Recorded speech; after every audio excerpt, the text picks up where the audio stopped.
प्रारंभ किए।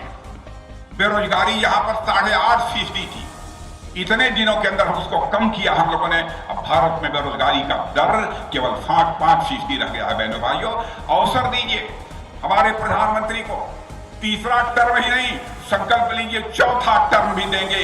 हम गरीबी के संकट को भी दूर करेंगे और बेरोजगारी के संकट को भी दूर करेंगे।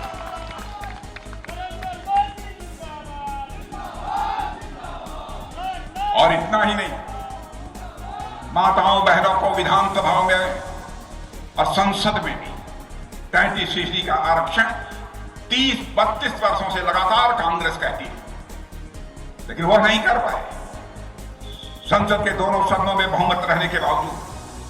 लेकिन इस काम को यदि किसी ने किया है तो भारतीय जनता पार्टी ने किया है। बहनों भाइयों, हमारा चरित्र है, जो हम कहते हैं वह करते हैं। हम विश्वसनीयता का संकट किसी भी सूरत में भारत की राजनीति में पैदा नहीं होने। टीका मुहैया कराया है और अपने समस्त भारतवासियों को भी 2-2 डोज टीका लगाने का काम किया है। यह है हमारा भारत।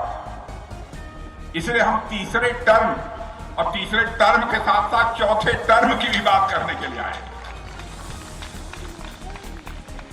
हम तीसरे टर्म की यदि मांग कर रहे हैं तो सत्ता भोगने के लिए हम नहीं आपसे वोट मांग रहे हैं, बल्कि राष्ट्र निर्माण के लिए हम आपसे वोट मांग रहे हैं, भारत के विकास के लिए वोट मांग रहे हैं। अब आप देखिए, अर्थव्यवस्था के आकार, मोटी भाषा में समझिए, अर्थव्यवस्था के आकार यानी धन दौलत के मामले में 2014 के पहले हमारा भारत दुनिया में 11वें स्थान पर था। अब आपको अंदाज होगा, सुन लीजिए, धन दौलत के आकार के मामले में हमारा भारत दुनिया में मोदी जी के आने के पहले 11वें स्थान पर। बहनों भाइयों, आपको जानकर खुशी होगी, आज के 2 साल पहले ही हमारी सरकार की नीतियों के कारण जो भारत धन दौलत के आकार के मामले में 11वें स्थान पर था, वह जंप लेकर आज दुनिया में 5वें स्थान पर आ गया।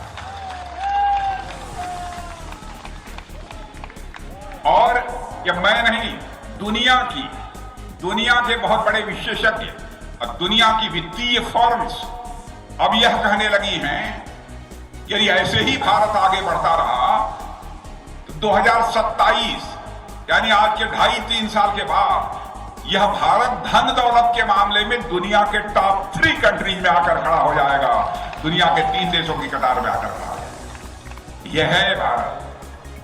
भारत इतनी तेजी के साथ आगे बढ़ रहा है।